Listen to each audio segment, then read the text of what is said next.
Hey, everybody, welcome back. I'm Emily Moyer. Dani Katz is with me. This is words number 64. Dani hates everything. Fill us in.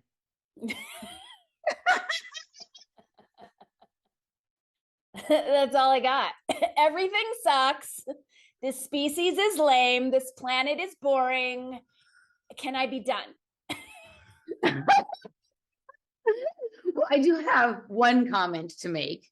My little niece, she just turned 1 last week. She has teeth, and they look like yours, and it's so cute. I'm sure her parents will get her braces, and then they won't. Well, the gap in the teeth is like my grandmother had that, right? Like she had a gap actually big. Let me see yours.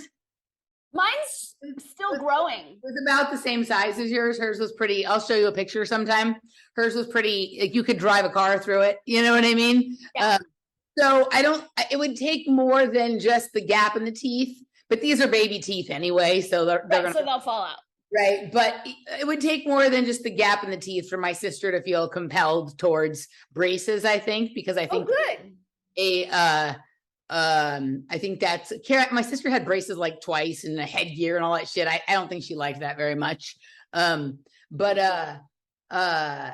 it was part of my grandmother's charm. So I'm sure she's, like probably, she's like, "Aw, Zadie." Yeah. Her name's Minnie, not Sadie, but sorry, Minnie. Her name's actually Monroe, but it's become Minnie. So anywho. Okay. Yes, the name Monroe came about when Michael and I were doing all the stuff on, the Monroe Institute, the Gateway document. Just coincidentally, it's also my grandfather's name, and she's named after him. So, oh, that's so sweet. My grandfather's brother's name is Robert, and Monroe Institute, his name was Robert. And, I used to live a block up from Monroe. It just goes on and on and on, right? Somebody was watching my show about that the other day, and they were like, "Oh, that's funny. I used to live on Monroe Street in Austin." And you know what I mean? Anywho, but the teeth are cute. So anyway, all right. So what happened today? It seems like there was something that transpired between your last voice text to me earlier today and now that has just increased your vitriol for. No, it hasn't. It's just been very dense. Like my Lionsgate was very dense. These past couple weeks have been very dense.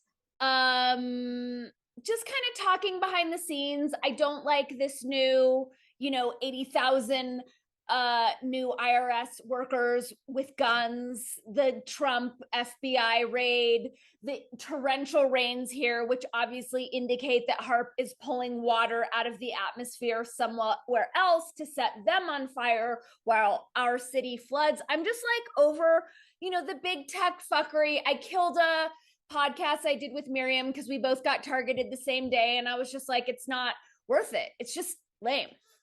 It's just all lame. So there's a couple of things. So I had the major like last week I had meltdowns. Like Laura keeps saying it feels weird to her this week, and like it feels weird to me in this week in like the comical way that everything feels weird all the time now. We can talk about that in just a minute. But like last week I had meltdown. Like I threw like a hissy tantrum fit. Like the other day, like the kind that like the little kid throws in Toys R Us when they can't get the toy they want. Like we've talked about. For you. Yeah, but like I couldn't help myself. I just was like, right. So I had that last week. This week seems to be better for me, but it is it's feeling very odd. It's feeling like, the biggest thing is like we have now had weeks of just unreal skies in terms of like endless, epic, puffy, fluffy clouds. And then some of them just look like they would have the most majestic of cities inside of them and faces that look like gods and, but fluff. It really, and an endless amount of them, right? Like it just looks like these skies with these puffy clouds go on forever. And I'm like, I just feel like I'm in a created reality of some different sort. And it feels like it's getting to be time to exit stage left, whatever that means. And like, I actually feel like the thing that happened, and I would like to, you to update the people on this. The thing that happened at your theater, at your improv place, was kind of like, those people are still like really enraptured, like entranced by the show, right? They're really in the play. They have completely like dissolved any boundaries between themselves and the roles they're playing and all of that kind of stuff. And it feels like we like, we're ready to be done with the dope show, right? And like, I'm trying to understand what exit stage left means. Like, remember in Dark City, they opened the thing of the Shell Beach postcard and whatever, and Truman found his way off the set. Like, it feels like that we are at that point. And I don't know what that means. I'm not implying anything like dark or sinister or weird or macabre or anything like that by that. But like, I think that there is like a level and layer to this that we're kind of like done with. That is what I feel like. I do. And like, being perfectly honest, that improv thing has really gotten to me. Like, it really upsets me to my core, and the way everyone around has handled it and all the implications. And I'm just like, I want an island where none of this is happening. Right. And it's like death by 1,000 paper cuts. It doesn't seem like a big deal. But on top of like, okay, then a week later, my Google Voice is suspended the same day Miriam's Venmo is deleted right after we'd been talking about a bunch of shit. It's just like every day, as I said the last show, like, what fresh hell is this? And these aren't even people. Like, I'm just starting to believe that they literally are walking hologram NPCs that are running whatever, OS systems are coming through their injections. And it's not fun. It's fucking annoying. Let's hear, because last time we were just at the beginning of your improv debacle, right? So why don't you fill people in, and then I want to say something about what you said, because I think that the people you're talking about are a layer, and it might be a really thick layer, but I don't think that all the other layers, except for like those, like except for ours, is necessarily like that. It's just like the biggest, loudest, whiniest layer, right? But I've discovered other layers that are kind of interesting that I'll fill you in on. But first, let's fill the people in, because I'm sure everyone's been waiting with bated breath to find out what happened. Yeah, I'm sure everyone cares so much. I will say, and I know we'll dive into it more, yes, it's the biggest, whiniest layer, but it's everyone else who stands by and knows it's wrong and says fucking nothing, that I'm over it. I'm over it. All these little weak-willed babies who watch this injustice and don't want to say anything because they don't want to be uncomfortable. I'm over them too. Right. Yeah, for sure. So, okay, the timeline. Improv class happened Monday. You and I did a show on Wednesday. I drove to the hot springs with Ross the next day, got an email. So this was Thursday night, from not my teacher, not anyone in the class, but the artistic director of the improv school, who sent me a 9-paragraph email saying, I wasn't there. I don't know what happened. I don't want to waste time parsing out what happened, but you're on probation. We don't tolerate this kind of behavior. You've received a strike, and the only way we're letting you back in class is if you send a public apology to the entire class telling them how bad you feel. Did you ask them if they worked for YouTube or Twitter? I think it's Facebook. Pretty sure they're Meta employees. Twitter is the one that has like the public apology shaming, because they make you delete your offending tweet if you want your account back, right? So it sounds most like Twitter to me. What was it in the 9? Like YouTube, but the public shaming and apology sounded more like Twitter. Yeah, so it was in the 9 paragraphs. He wasn't there. He said he didn't care about what happened, but there was a whole paragraph about what community is and how it's very important for community building that everyone feels safe and blah, blah, blah, blah, blah, blah, blah, blah, blah. And my response was like, well, that's interesting, because I've been part of this community now for a couple of years. This doesn't have me feeling safe at all. And as a professional communications consultant, in terms of community building, like public shaming is not a way to build community. Like that's actually anathema to building community. And whenever I've seen anything even vaguely similar to what you don't want to know happened in class, like a teacher will address the whole class and not single anyone out to make them feel unsafe. So it's not really like, and I realize that's a big part of the op, is that you have to publicly apologize and say that I feel bad. So obviously you can imagine how well that landed. And I was like, wow, I find it so interesting that you have the time to send me 9 paragraphs and demand a public apology and put me on probation, but you don't have 5 minutes to carve out to have a conversation with me, who's not only paid for 4 sessions of classes, but referred people your way to determine what actually happened. Yeah, I'm not apologizing. I don't kowtow to indoctrinated hysteria. And I'm only interested in doing improv with self-responsible adults who have tools to handle their own psycho-emotional states. So then from there, and I finished it with like, you know, thank you for taking a moment for reflecting on how badly you've handled this. I think at this point, the best thing to do is to send me an apology and a prorated refund, because I don't feel safe returning. I didn't get an apology. I didn't get a refund, but then I got an email from the president of the school. Oh, yes, it went to the president, saying that he understands that it was an issue, that the teacher never said anything, probably because it wasn't a problem.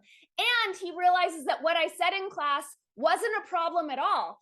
The problem was the conversation that happened outside of class with the offended party, and I was so inappropriate and dismissive in that. And I'm like, wow, it's so interesting how you guys are all so omniscient that you weren't there, but you know that this conversation I had now outside of class that is the problem was the issue.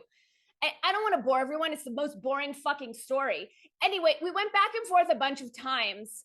And I've been banned for life from the school. And then they called the other improv school in town and tried to get me banned there. But I've taken classes there and I have a good relationship with them. So they said, no, we're not going to do that. Okay, score 1 for standing up for justice. There we go. Yeah. And then Ross did go back to class because people suck, but he did audio record what they said, and they lied and said that they talked to me, which to this day has not happened. I was going to ask you about, I wasn't going to mention his name, but since you mentioned his name. He doesn't listen to our show. Who fucking cares? Okay. So, well, I try to be respectful to the people closest to all of our lives who didn't necessarily sign up for this, even though they signed up for us, right? So, and whether he likes it or not, he has signed up for you. So, okay. So did he have like a moment of pause about whether he wanted to go back or not? Like what was the conversation? And so, right? Fuck no. No. And like, of course not. Of course not. There was a moment when he found out that they called the other school to have me banned. I mean, just in case the audience didn't listen to our last show, I said in the middle of a sketch, while playing a bodybuilder, ballet is faggy. That's while playing a bodybuilder, making smoothies. While making smoothies, yeah. No, he tried to get me to apologize and I fucking lost it. And that's when I texted you and my friend Elise, because I just needed to hear from people who know me and would say, please send me a copy of your fuck you letter. He had a moment of pause when they called the other improv school. There's a part of me that respects him for like doing what he wants and not kowtowing. And then there's another aspect that's like, does everyone on this planet know what the word integrity means? I guess not. Right. Yeah. It's like, this is like, okay. So yeah, I mean, it's one of these things that if all of us go around all the time withdrawing from everything that, you know what I mean, then I don't know that necessarily works. But like, sometimes you have to be like, yeah, I'm not doing this anymore. I'm not listening to this anymore. And sometimes you need to do it with small things. Sometimes you need to do it with big things. I guess the best thing to do is to be like, not predictable with it. Right. But sometimes just be like, yeah, I'm not doing that. So next time, Ross, not doing that, right? Don't be predictable.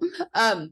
But I mean, it is very like, sometimes it seems like a small thing. Like I'm sure in anyone's mind, like, oh, Dani's argumentative. People say the same thing about me. Like she always is looking for da da da da. But like, no, that's missing the larger point. Like that's missing a ridiculous point here, right? Like some people like you or I, and this goes back to 1982 and Van Nuys and whatever. Like it's easy to look at us and go, they bring it on themselves, right? Because we have a way about ourselves. But generally, at a later time, people will, when they're old enough or not in the worry about what everyone thinks at the moment, that when we were younger, it was when they get old enough. Now it's when they're away from it and think, actually, the point was good. The point was right.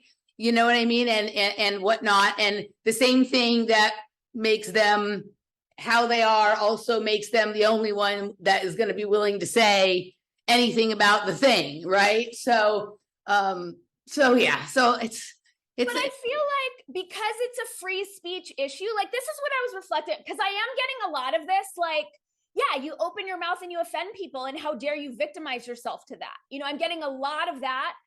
Like, okay, fair enough.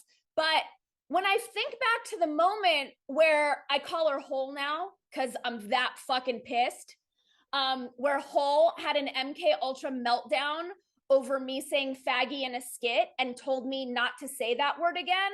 And I discussed this with Miriam. It's like, well, I have my own trauma as a journalist for being censored, So it's like improv was allegedly the last place I had where I was allowed to play and speak freely, So like, let's look at context here.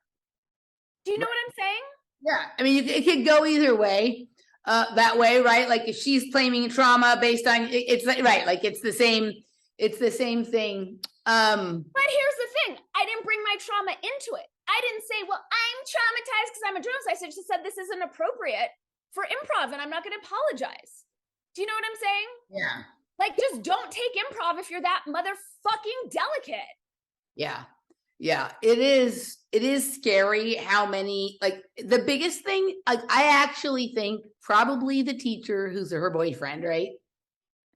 And the president and all the people, I think they probably agree with you, but they're more concerned about the hell that will rain down on them if she tweets about it, Yelps about it, Googles about it, tells her friend who works for this blog or that paper or the whatever.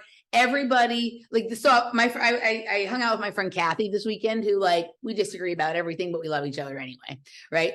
And like, it's funny because she was talking about, who Adam Kinzinger is, the rhino Adam Kinzinger. Like, he's one of these like anti-Trump Republicans or whatever, right? But she was saying how she was listening to him talk about how everyone is just so worried about being canceled or losing their friends or their social status. I was like, I disagree with everything he says, but I agree with him about that, right? Because someone was asking how he's been so brave to go against the rest of the Republicans who just, fell in line behind all that nonsense and whatever, right? But it's hilarious that now people that we totally disagree, like that, what he's saying is right. Everybody is just afraid of being canceled. And that is the whole, so this gets to like the layer, right? So there's this, do you know what ganache is? The cake? Okay, so ganache is like sort of the thickest, like most dense, like kind of like frosting-y soft stuff that could be like in the middle, right? Or the ganache could be like a layer on top, but it could also be like the very thickest part of like the icing layer in the middle of something. It's kind of like the vein in the blue cheese, right? It's like the part where like the most condensed yumminess is, right? Okay. In general, in food. This disgusting thing we're dealing with, like the ganache, like in this case, the loudest, whiniest, most stucky, whatever, the part that has the most are these crazy people. And then everybody else is like, in this sort of icing layer around them, where it's like they know that everybody likes the ganache the best, and so they don't want to offend the ganache, right? But they're sticking themselves to something that is yuck. So I actually have compassion for Hole and the ganache because she's under legit mind control, right? So all the distress she's feeling, she's really feeling that. It's Right. misplaced and it's irresponsible and it's wrong use of will, but that's genuine. These, and I will say they're all, and you're totally right, they're all three white guys who are, I don't want to say pussies because I don't want to disrespect the power of the pussy. They're scrows. They're wimpy little baby scrows. And these are the people in our culture who I am so tired of their bullshit of playing into the ganache histrionics. When I heard the recording of, and I don't care, I'll name names, Eric lying and saying that he spoke to me and I was being kicked out of class. And a couple of people in class were like, why? Like what? Like no one in class knew what he was talking about. No one knew. And after they explained, someone said someone said a homophobic statement. Still people were like, really? What? Huh? Everyone was, huh? And Eric, the guy who's making this like grand announcement, is like, yeah, but someone got hurt. You know, we really as a community have to pay attention because someone got hurt here. And I was just trying to not choke on my own vomit as I'm listening to that. Like, no one got fucking hurt. Someone heard a word they didn't like. They were programmed not to like. Right. Yeah. The whole thing is ridiculous. And what's funny about it, like I read the letter and the letter was actually quite revealing about them. Right. Because he, like, basically what he was saying is it's like, I don't actually have a problem with you if you're homophobic, as long as you do it in your own home and don't bring it to class. Right. Which leads me to believe that maybe they actually harbor some secret beliefs of their own and they have just figured out where it's okay to have them and where they haven't. Right. I think it's hilarious. Right. That like your language, one of your language shows with your co-host, I'm in a same-sex relationship. I'm not offended by anything you say. How can it be that the people that are the thing that you're supposedly offending aren't offended by it, but the people who just consider themselves that adjacent or want to be that, like they're having this hysterical breakdown, right? So there's part of me that wants to make like a YouTube video public service announcement to the people of the school being like, hey, right? Because like, you know, like there's probably, you know, we don't have a huge audience, but there's enough that they can bombard the school with, you know. Right. Right. I mean, I've licked pussy in my day. It's the most ridiculous allegation, but they didn't even care. That's the thing. Like, if you're legit concerned about a safe community, don't you want to have a conversation with me to vet whether or not I really am this violent, raging homophobe that you're accusing me of being? No, we don't want to do that. We just want your fake apology. Right. It's all performative, right? So like this was like, we are getting to that point in the show where it's just like melodrama and vaudeville and nonsense. And they're really like, it's so histrionic. It's so overacted. It's so like, that's why I'm saying it's time to leave the theater because this is no longer right. Like, so leaving the theater that you left and leaving the theater of this kind of thing, it's like there is a real world out there somewhere. I feel like Duran Duran, as I try to make my way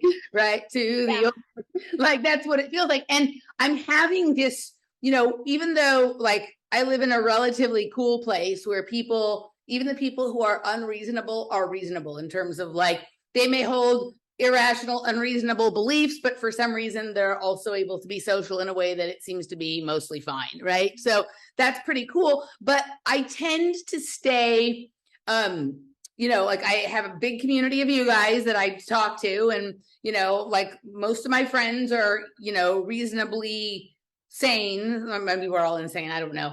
And then like when I go out to dance music stuff, I just don't talk about that stuff with those people, right? I just go and I close my eyes and I dance, whatever. But I don't like go outside of my few bubbles very often. Like I exercise on the trail. I have no idea what the people that I mean, I imagine what the people I'm passing are like and think. I make up stories and whatever. They don't actually know. But I've been working at this job that I took, right? So, and again, doing physical labor, which seems to have like released some old stored lactic acid from muscles. And I'm thinking, I'm recognizing that I was entrained into like this particular reality that didn't have me like looking at things from other angles and just doing all the movement and driving a bit again and whatever. Like I'm thinking differently, which is great. But also, like I work somewhat in this kitchen. It's a ghost kitchen. And then I work in like a walk-in refrigerator. So when I'm working in the walk-in refrigerator, I'm by myself.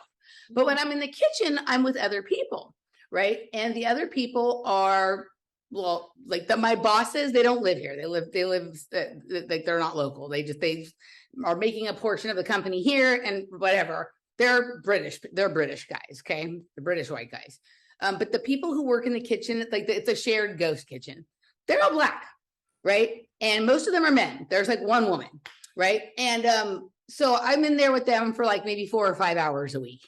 And like the other day, the two guys were like, they were talking about stuff that guys talk about, like about chicks and whatever. And they're like, are we offending you? Do you mind? I was like, no, I'm not offended. But even if I was, I'm a free speech absolutist. So have at it, offend me. I don't care. And they were like, oh, that's cool. Right. So like the people that supposedly like we're protecting by not being free speech absolutists find it cool that I'm a free speech absolutist and that I'm not bothered. They weren't really being offensive. They were just talking about how chicks are and right for the most part agreed and whatever, right?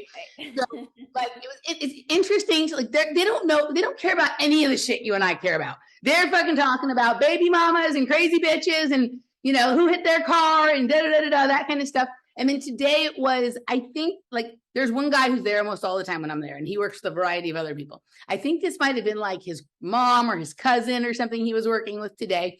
And they were just talking about like their reality is completely different than ours. Right. I don't want to say more simple because in this world that makes it feel like I'm belittling it. They just have a completely different set of concerns, right? They don't know anything about the stuff you and I talk about. Right. And I'm listening to them talk and they have their problems and they're annoyed with their things and whatever. But I'm like, it's actually refreshing just to hear them talk about like normal shit and not this stuff.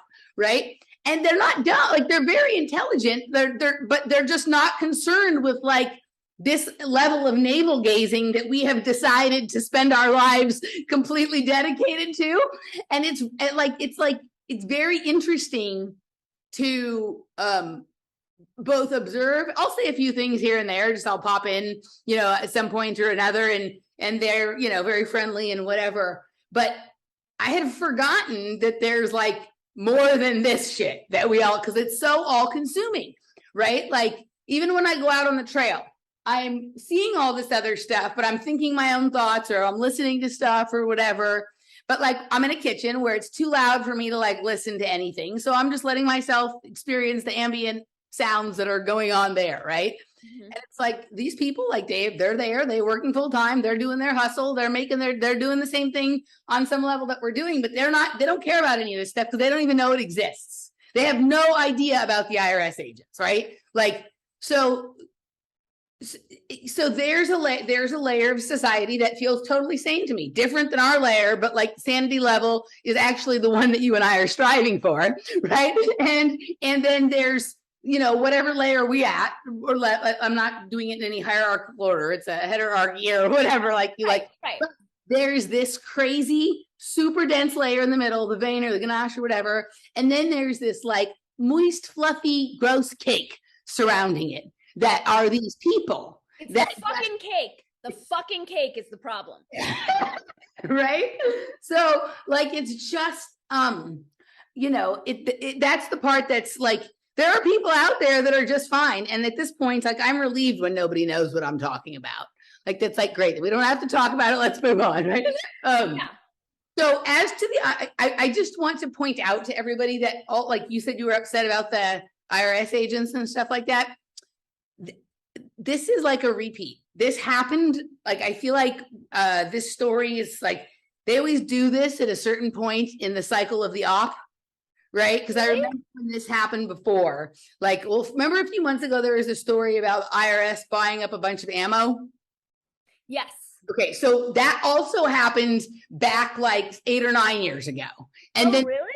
So like all this ammo and then all of this new agents. It was when Lois Lerner was still with the IRS and they were targeting the Tea Party and all that shit. So I feel like they run this op like on a cycle or whenever a certain thing happens, when polls get to a certain thing or whatever. right? So like, or they're just testing the waters to see. Like, remember when several months back, they did this thing where it was like, they were going to ask banks to like report your bank accounts for anybody who had more than $500 in their bank account. Yeah. They were like, no. And so they dropped it. They'll try it again. So I think it's like a temperature taking. Okay. Like, I don't think these things generally get that far. Right. Like, I don't like, I think some of them do. But I think the ones that do are not the ones we know about. When they get through, we don't hear about them. Right. When that kind of stuff. I think all of this is like to fluff up the outrage machine to see if they can get somebody to commit an act of domestic terror so they finally can sign that bill. Right. Like all that kind of. I think there's a lot, but this is just, if anybody else out there remembers like the last cycle of this kind of story, it was, maybe like a slightly different iteration of it. So it's designed to get people exasperated. They want people acting up right now. Okay, but what do you think about Alex Jones selling out for that bit of bullshit theater? I don't think that bodes well for alt media folks. How do you mean? Well, my sense from what I know about it and the pieces that I saw and Frank Jacobs' work, that he sold out and made a deal to get sovereign social credit status and play along with the ridiculous performative theatrics of this fake Sandy Hook libel case. So I don't know who Frank Jacobs is. The sovereign thing you're talking about, somebody sent me something about it that I went and looked at some kind of lab's website and whatever, and it showed all the people who were granted. I feel like this is also, I've seen stuff like this before, actually probably about the same time I saw the last IRS ammo new agents kind of op. Well, that's what I was thinking too, until I tuned into the little bits I saw of the Alex Jones trial, which was the fakest thing I've ever seen. So I haven't been tracking this. I haven't been following this very much, but it's been impossible to avoid this week, right? Just based on like everyone's talking about it. So I did listen to a pretty intelligent piece about it from what wasn't on her show. It was Kim Iverson was on the Gray Zone with Max Blumenthal, and she was informing him about it because he didn't seem to completely understand either. So she was explaining why he got a default trial instead of like a regular trial, and I have no idea. I don't care about Alex Jones. No. Like, it doesn't matter to me. I think whatever he is, it's an important step in somebody developing a level of discernment and independent thought, and, not just accepting like having your margins widened a centimeter or an inch or whatever. It's, he's part of that structure. And I still firmly believe, like, when I get like the psychic imprint of someone, like I trust that. I don't think he's an innately evil person. I think all the shady shit he's done because he is, self-indulgent at a level that he's gotten himself into some trouble, and he's not mature enough to own up to his shortcomings and just accept the flogging and then move on. So I don't think it's like a kind of thing, right? No, I didn't think so. It's like, my sense is that he was pushed against the wall at this late stage of the game and cut a deal to play along. But the pieces that I saw of the trial did not seem real in any way. Her analysis of this was, because I didn't understand the whole default, like the way most people, and again, this is just Kim Iverson. I'm not saying she's right about everything. She has shown some integrity. She just walked away from the Hill because they cut her out of the Anthony Fauci interview and whatever. So she took a big paycheck cut to hold her journalistic integrity, or at least she's playing that role. So we'll go with that for right now. But she pointed out something that like I didn't understand because I'm not following it closely, right? He didn't get a default trial because this is like a kangaroo court thing that was unfair that happened to him. You get, apparently in this kind of case, you get a default judgment or a default court or whatever the kind of thing is called when you don't turn over, like when you basically plead the fifth and don't turn over the evidence that they're asking for in this kind of trial in time, then it goes to default and they just pass a judgment based on the evidence that what they think. It's not quite the same. It's not like I didn't even know this. He didn't turn over a certain kind of evidence in time. Like, you don't have to. This is not a criminal trial, right? So like you have a certain level of, I guess you can decide what level you want to engage, and then if you don't give them all the things they ask for, then they can proceed in this other way, because it's just about money. It's not about criminality at this point. And that she said that from the way he hasn't, since he didn't do that, right? It's basically he's just having to pay, and he likely has insurance for these kinds of things, rather than create a trial where they're like basically the information defamation is on. No, here's the thing. This is like, again, it's like the fake FOVID narrative. It's like offering a critique of theater. It's fucking, the whole thing was so fake. I don't care what she says about it. It was all staged. None of it felt real on any, the judge wasn't acting like a judge. Okay, so I think that kind of trial is not a real trial. It's like, but this is what I'm saying. Like, I saw one of the parents interviewed, and his testimony was that the worst thing to ever happen to him was Alex Jones, and that the last 10 years of his life were a living hell because of Alex Jones. Fucking bullshit. If your child was murdered, that is a much larger problem than some dumbass buffoon. I don't buy it. Okay, and the way the judge was handling the whole thing was not like a judge, was not like a person, was not like a professional. It was fake. The People's Court or Judge Judy or something like that. It was like My Finger Puppets is what it was. Okay, so I get it now. I was talking about the kind of trial I did. That's what I'm saying. To even legitimize it by giving it that analysis is fakery upon fakery. But this is the same as it's not any different than the thing at your improv. Correct. Yeah. Correct. Except no one's cutting me a deal on the backside to be the bad guy. I just get to be the bad guy again. Right. So, yeah, so I haven't watched any of the trial at all. And I mean, I think the entire thing is theater. I think Alex Jones is theater. So, correct. I mean, if you look at that, there's an autobiography, a Bill Hicks like biography or autobiography of Bill Hicks. Like, I had this book that I borrowed from my friend Carmine back years ago, and it was a Bill Hicks autobiography. And in it, there was a chapter about a character that he wanted to create, right? And the character sounded exactly like Alex Jones. Yeah. I don't think Alex Jones is Bill Hicks, but I think Alex Jones may be playing the character that Bill Hicks wrote, right? And so it's all a show. It's like show on top of show, on top of show. Totally. I'm just so tired of being demonized for just telling the truth and standing for truth and standing for free speech. And regardless of what anyone thinks of Alex Jones or Kim Iverson's analysis or whatnot, it's a bad precedent for truth tellers. I agree. That's what it is. Right. Well, I mean, I think that's why it's so important it's like the January 6th thing. This is all very important to them, because most people who don't pay close attention to things, but catch a few minutes here and there on the Chiron, of CNN when they're at the bank or at the airport or whatever, they'll just see like damning indictment of so-and-so in today's January 6th hearing, or, parent from Sandy Hook. Right. Yes. It's right. It like the whole event is taking place for the Chiron clips that will be created about it. Yeah. And the cake around that knows it and is keeping their mouths shut are the fucking problem. I agree. We could all shut this down if the cake would open their mouths, grow a pussy, and speak out against it. Pussy cakes. Yes. Gone from pussy hats, we're now into pussy cakes. Somebody's gonna open a nasty bakery and do some shit like that. I don't know. I'm sure it already exists. It probably does, right? Okay, so I think that it ties into that meme I sent you. Yes, that was gonna be. I was gonna say this is a nice segue to that. I don't have. Let me. It's on my phone. Let me send it so we can.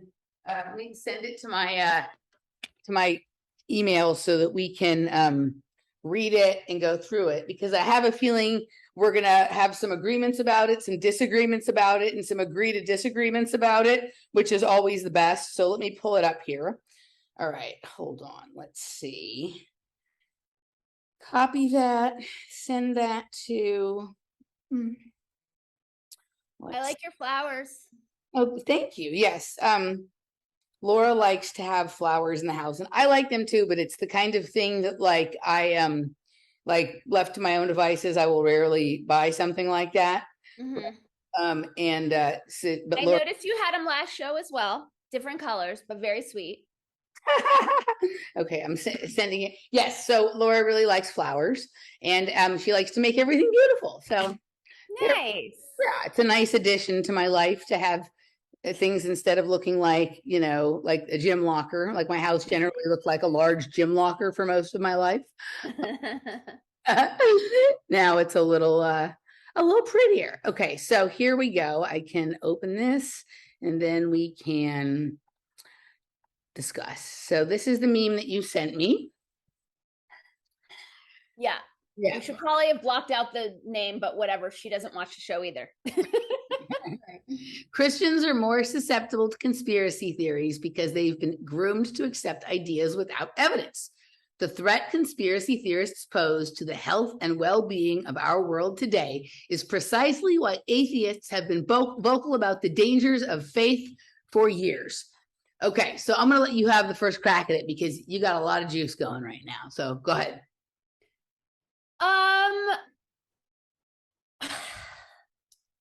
This person was my best friend in elementary school and junior high. Oh, wow. She related to Amber? No. Okay. No. If we're talking about show trials, I just thought I'd ask. Yeah. Oh, hello, spider. And she I have respect for the restraint she uses with me on social media, because it's very clear that she hates my guts and wants to like stab me in the face 1,000 times because I'm one of these horrible people.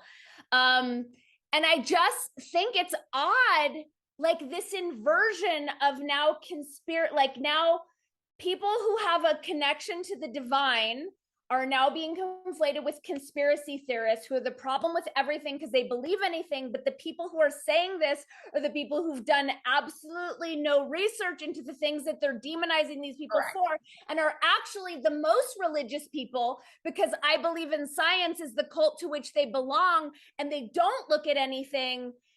It's just very maddening. It's interesting because anything like her whole page and her whole tribe is like walking through a viper pit. It's not like we'll agree to disagree respectfully. It's like, I will rip your heart out and eat it in front of your face while torturing your children. Is the person you're talking about Courtney Heard or Star? Yeah. Okay, that's why I asked about Amber Heard. Okay. Okay. So I don't know who she, her is. Okay.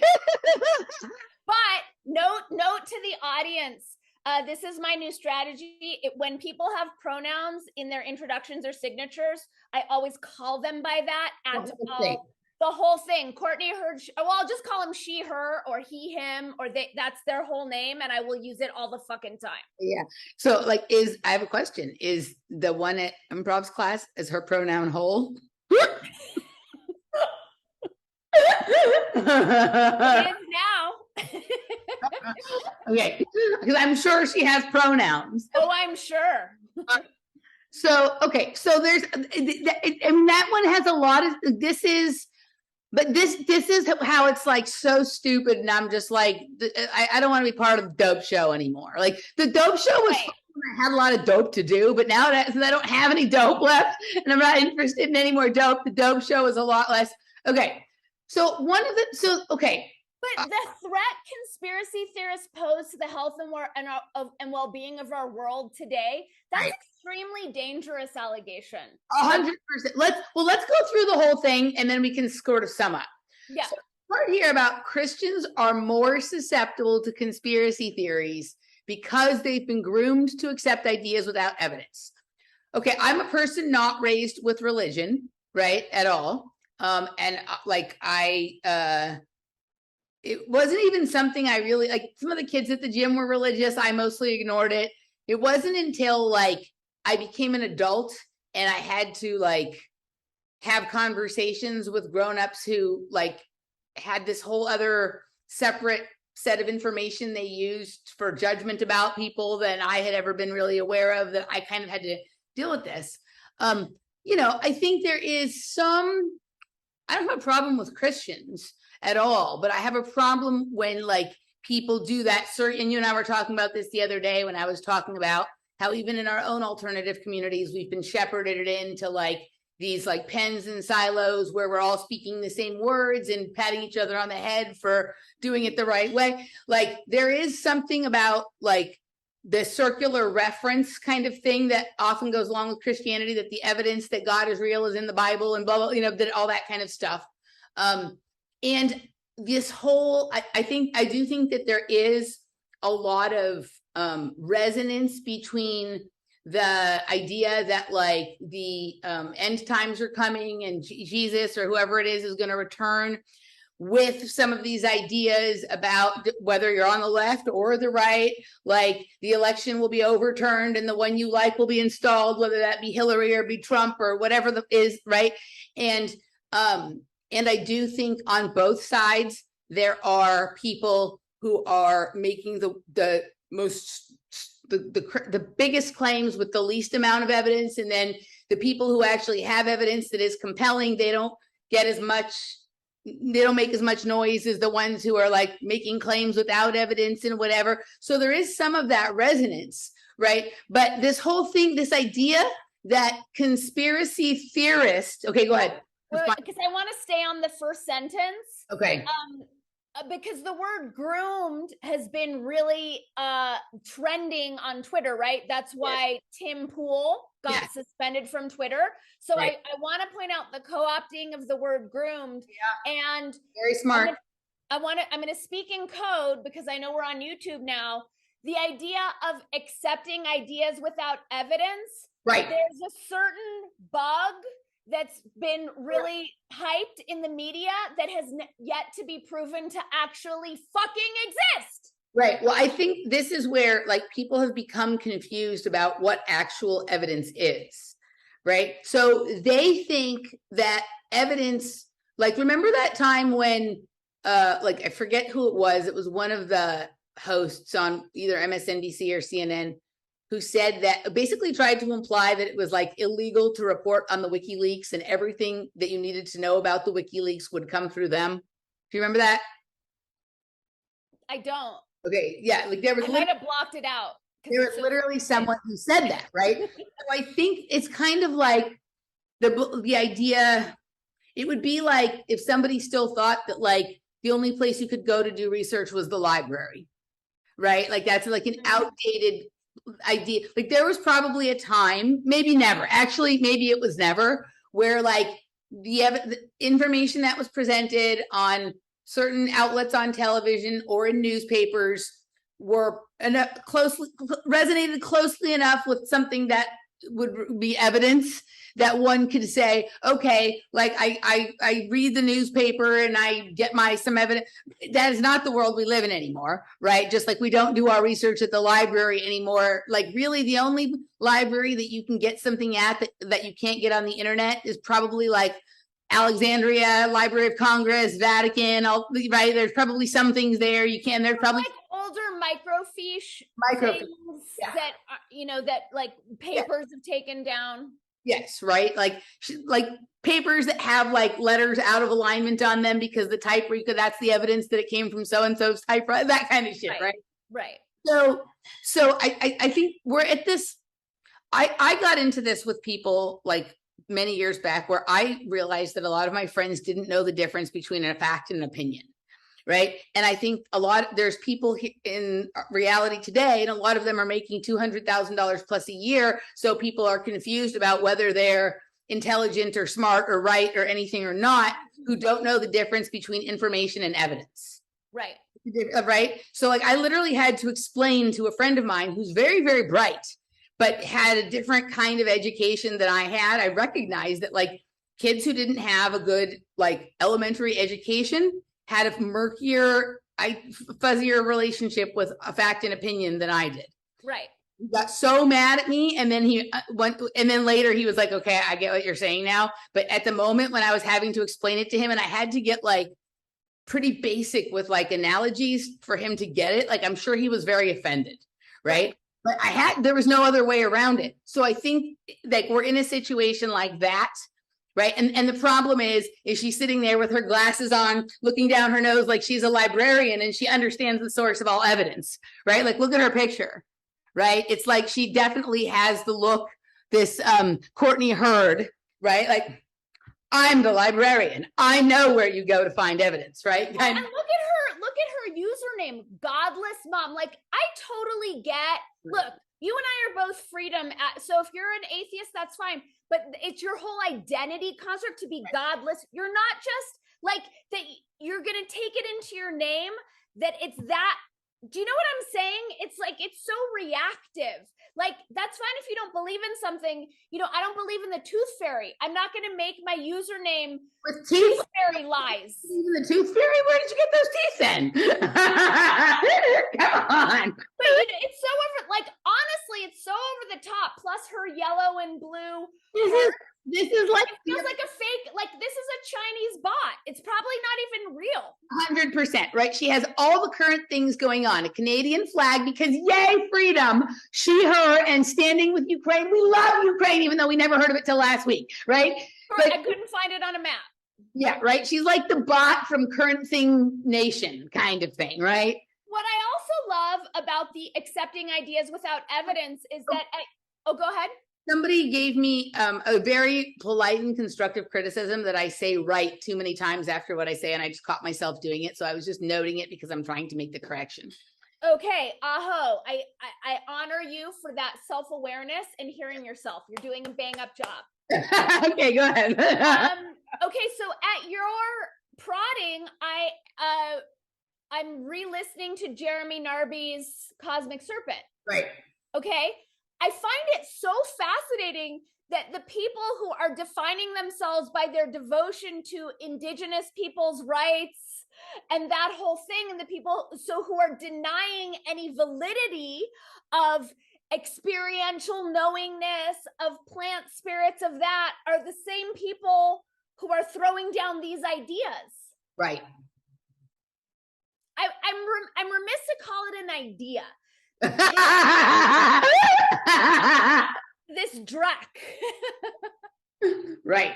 So, but yeah, so great catch on that that using that word groomed, right? Yeah. Sort of like catch certain kind of attention. But basically, honey, you're describing yourself. So like Christians are not, at this point, like there was a time when I would have agreed that Christians were more susceptible, but after the last couple of years, I would say that college-educated liberals are the most susceptible at this point. And so unless you have a survey you did and there's an enormous amount of Christian college-educated liberals that we're talking about, you've got this one wrong, honey. Also, would they say that about Muslims? Well, no, because that's the end. Right. Right. Especially. Why is it just Christians? It's not all religions. Right. It's right. It's just the ones that you're socially sanctioned to shit on. Correct. The more I look at this person, though, I'm more and more certain she's a bot. Yeah, it can't be real with like, she has too many. It's like the town of Roswell. It's just too on the nose. It's, do you know that the town of Roswell and the UFO museum there is like mostly operated or funded or whatever by the same person that owned the oil company that my mom worked for, the Arco, that paid for my gymnastics, right? That holds patents that like on all kinds of weird things related to like secret space program and cold fusion kind of shit, right? So fascinating world we live in.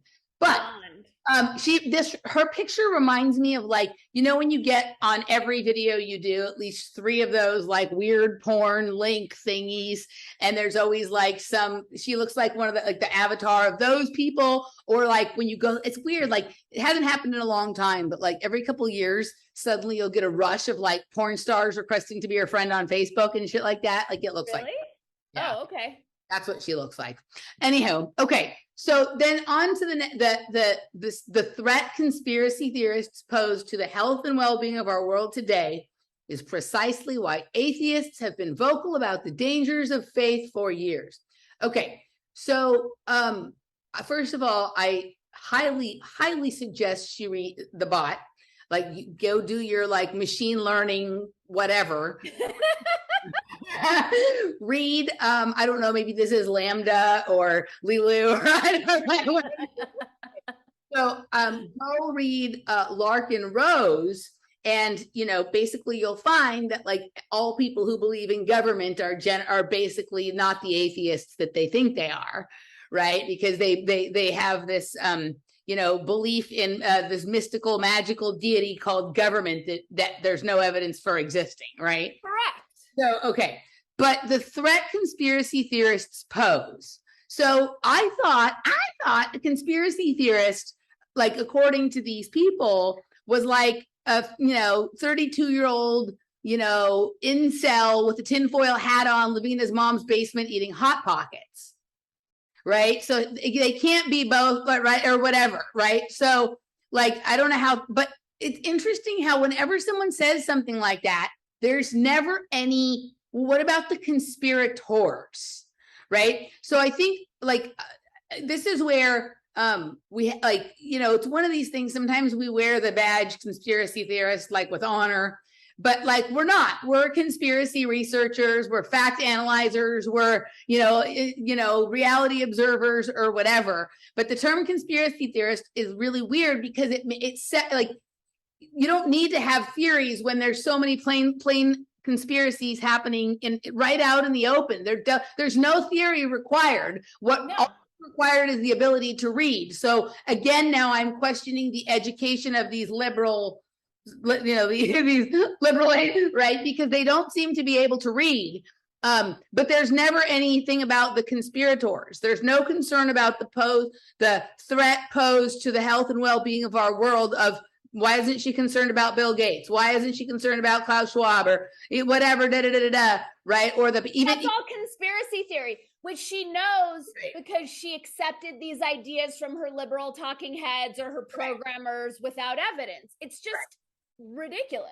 So, and the only atheists that I can take seriously, and I'm willing to take these atheists seriously about who are vocal about the dangers of faith, because I think faith can be dangerous. Quite frankly, it can be. But if you're an atheist and you vote, I'm so sorry. I cannot take you seriously. But I won't succumb to any sort of bigotry. They're intelligent atheists who are on point. They're dumbass atheists. They're brilliant Christians. They're dumbass. This sanctioned bigotry is a glaring problem, and it bothers me. Like, I can't speak for she, her, but Starshine is a mother. How do parents sanction bigotry? Can you change it to she, her, blue, yellow heart, blue heart? She, her, yellow heart, blue heart. She, her, yellow heart, blue heart. I believe in science. Indigenous. It makes it sound like Dances with Wolves or something like that. Totally.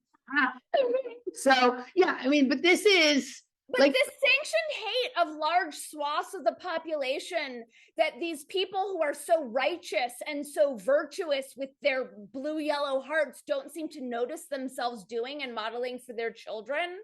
That's the problem. Yeah. So what this looks like to me is that this is some sort of AI algorithm that scraped all the like trending things on Twitter for that few days or weeks. Yes.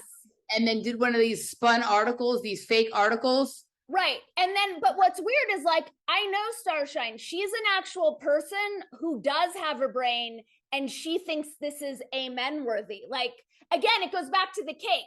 So she, her, yellow heart, blue heart is the ganache, and Starshine is the cake. That's the fucking problem. But don't you think she has to use a religious word and symbol, right, in order to explain the sort of like glee or the godly feeling she gets when she looks at like this commandment or whatever, this, you know, this code, this segment of the Bible or something like that, right? Yeah. I'm sorry, I have trouble taking seriously anybody who calls themselves Starshine. That was her given name. Are you serious?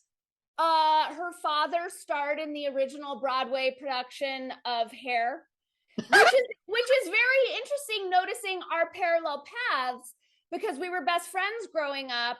She got married right out of college, 2 kids, like super traditional consensus reality path. And then I went my way, the way we both rebelled. Right. So she, but so I'm sorry, that's her given name. I still have trouble taking it seriously. But also that look on that face, like that is a very Stepford wife kind of look on the face. So whatever this is has completely embodied her. Oh yeah, for sure, for So sure. do you watch, you do or you don't watch, you watch Stranger Things, you don't watch Westworld? I watched nothing. I did watch the first season of Stranger Things, and I can't with the creepy stuff. I don't like it. Yeah, I mean, Laura has a hard time too. Sometimes she goes back and forth. But one of the things that has been happening really since the beginning, but is becoming more obvious as this goes on, right, is that some of the things that used to be people have devolved and may as well be robots or hosts, and some of the things that started out as a robot or a host or created in, you know, like that they have developed more and more characteristics of actual humanity, of actual like emotion and sentience and all of that kind of stuff, right? And so like when I look at both of those things, like I'm assuming that her yellow heart, blue heart is probably fake completely, Yeah, but that doesn't seem real. then she's just at a further stage of devolution than Starshine is, but Starshine is well on her way. Yeah, it's really, I have so many weird feels about it because, of course, I love her. I know her to be highly intelligent and funny, you know, all the things. But it has been very bizarre to watch her become completely overtaken by this indoctrinated hatred and intolerance. Yeah. It makes me very uncomfortable. Right. And the amount of preaching we've had to hear from these people about diversity and tolerance is hilarious, because to me, diversity and tolerance means also for people who, even the ones you say don't do any diversity and tolerance, because that's part of the diversity and, right? Like it's a self-solving problem, right? But they don't seem to get it. So, okay, I think let's wrap it up and wait, one thing before we wrap up, because I do want to touch on that brief, creamy moment. Yeah. So do that here. Yeah. So okay. Do you want me to intro it? Say whatever. So I did not see that whole show. I watched the clip you asked me to watch. And obviously, like I know a lot of the things the Crimmies talk about because I'm friendly with them as well. You probably exchange more emails because I just ignore emails, but I have chats with them and whatnot. So I'm somewhat familiar with the kinds of things they talk about, but I did not see that show except for the clip you asked me to watch. Okay. I watched the show. I am really enjoying my ongoing exchange with Steve because he's brilliant. Mm-hmm. And I knew that they were doing the show specifically on Marx and this Freire. Have you heard of Freire? I have heard of him before. I think I heard of him from maybe James Lindsay, or maybe Robert has mentioned him before in reference to the Crimmies, or maybe they said it to me. Okay. So this was Friday's Farcast. I recommend everyone watching it. It's really good. And they were really breaking down the indoctrination through education and through the language, which thank you guys for covering that. And I heard this piece. So let me play it. Do I have screen share? Yep. Okay. So I heard this piece and it reminded me of what you and I talked about 2 shows ago. So I'm just going to play the clip and then we'll see if we remember what that was. I couldn't get it exact, so there's like an extra 8 seconds. It looks like Gonzo from the Muppets. And then Does he? Now I want to see it, but it's too late. Okay, I'll go back. We can go back after if you want. Okay, that's fine. We can marinate on gone. Go back. So, so there's a real interesting thing that he equated thinking. Did with you phenomenon, push pause? Did you right? share sound when you opened your share window? Oh, shoot. Sorry. I just want people to be able to hear it. Okay, of course. That's the whole point. Share sound. Okay, Very good. here we go. So epistemology is the study of how you understand things, how you know things, the study of knowledge, right? And for him, there is no knowledge. There's only thinking. There's only thinking about struggle, thinking about this, but there is no knowledge to be gained. Okay, so Clip of David of Fuller with the Vervaeke. I don't have it queued up. Do you have, let me see if I could do a quick. I'm going to push pause so you can look. We're back. Okay, so notice how that parallels this, which we covered. I think it was in words 62. Yeah. The best thing I think is, again, going back to John Vervaeke's work, is don't pay attention to the outcome of your thinking. Pay attention to the process of your thinking. All that matters is thinking. Knowing things is a waste of time. Okay, so did you see that Vervaeke and Pagot were on with Jordan Peterson this week? So there's full cross-contamination, right? Like they're trying to pretend like there's a separation between like the Fuller, Consilience, Schmachtenberger part and it, right? And the Jordan Peterson, right? There's not, because Were they on with Jordan Peterson? We're talking about Jordan Peterson. No, I think I think it said Peterson, Pagot, and Vervaeke. Let me check. Hold on a second. Ooh, so I wonder if Peterson is being pulled into it or has always been. I think this is thesis, antithesis, synthesis, right? Right. The synthesis layer. So like the Jordan Peterson. I think they're talking about him. It says Demons in the Machine, John Vervaeke, and Jonathan Pagot. Is that what you're talking about? Hold on a second. Let me see. Where is my Jordan Peterson? Let me find what I'm talking about and see. Vervaeke is all over this channel. Well, I think those two names, Vervaeke and Pagot, they sound like Aristotle and Plato or some shit like that, right? They're the names that make that's interesting.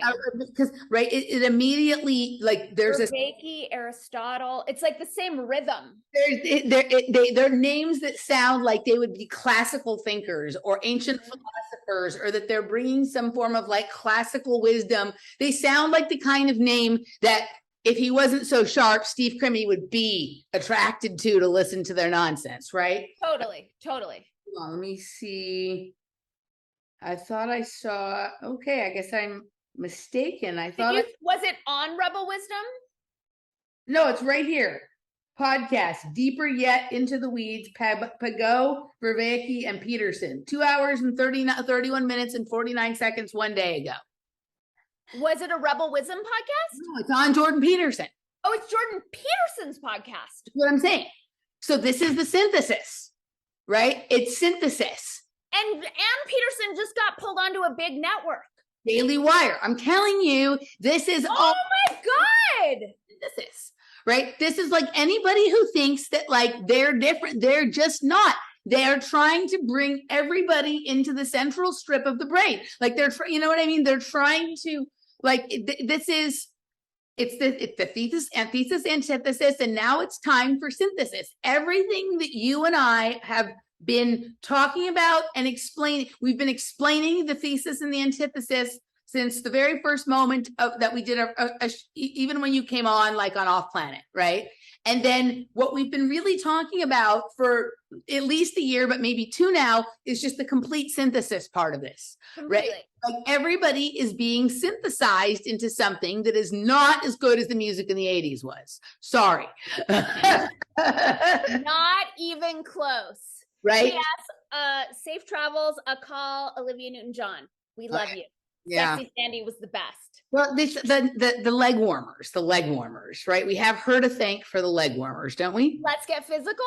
Yeah. You think she was the one who brought them on the scene? I mean, it was her and like Jane Fonda at about the same time. Also, Jamie Lee Curtis in Perfect.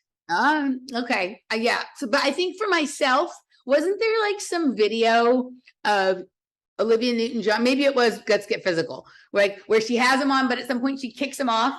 She like kicks it off. Like that was my favorite thing to do at the gym, right? Was like when we were doing our passes and dance down the diagonal across the floor, like to on accident, but kind of on purpose, make a leg warmer fling off my leg when I did my leap, you know? Dramatic.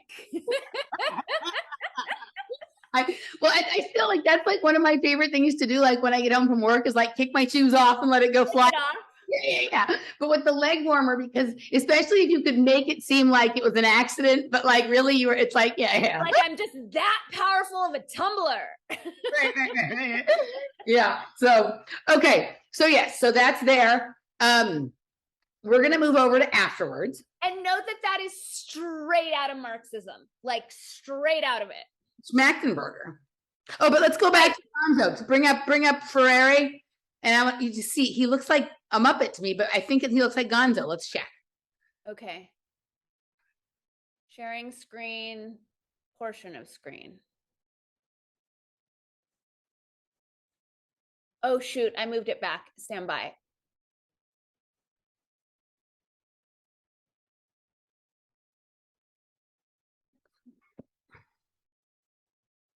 Okay. Him. Right, oh, he does. Let's go look at Gonzo. Let's stop your share and I'm going to pull up Gonzo.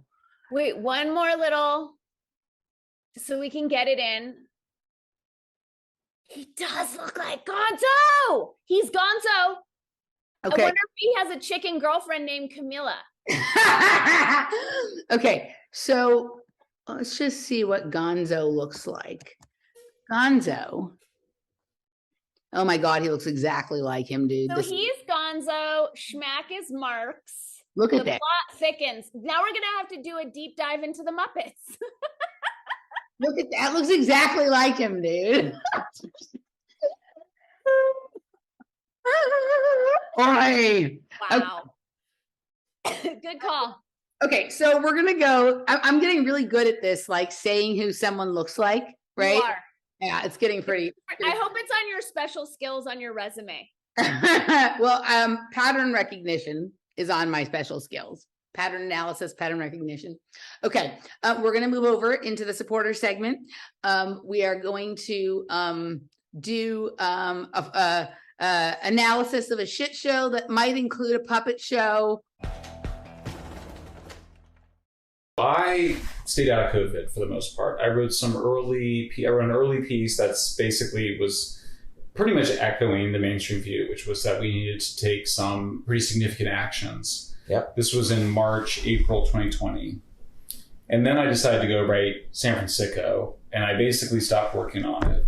For the campaign, I had a lot of people that were, and you may know that Steve Kirsch is on my board. My nonprofit. Oh yeah, so Steve Kirsch is a longtime friend and supporter. Has been on my board of directors, and I know he's a friend of yours now. Mm-hmm. Who's this Steve Kirsch guy? Steve Kirsch is a billionaire MIT graduate who made his fortune making digital currency for the central banks. He also funds digital IDs. And he's also a longtime supporter and friend to Mr. Barefoot and Brett Weinstein. Huh. That's not creepy at all. I'm glad that wasn't creepy. Sometimes it's hard for me to tell cause I'm just a squirrel named Succotash, and I write propaganda films for Brett Weinstein.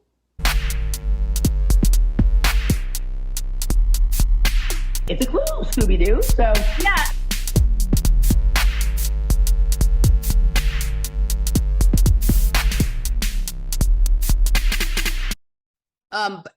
Yeah.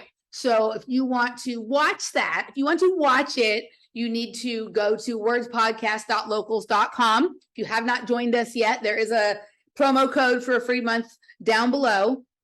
If you want to listen to it and you're one of Dani or I's supporters of a certain level at other locations, then you can listen to it. But if you want to watch, and there may be puppetry, well, there's definitely puppetry going on, but Definitely puppetry, then wordpodcast.locals.com.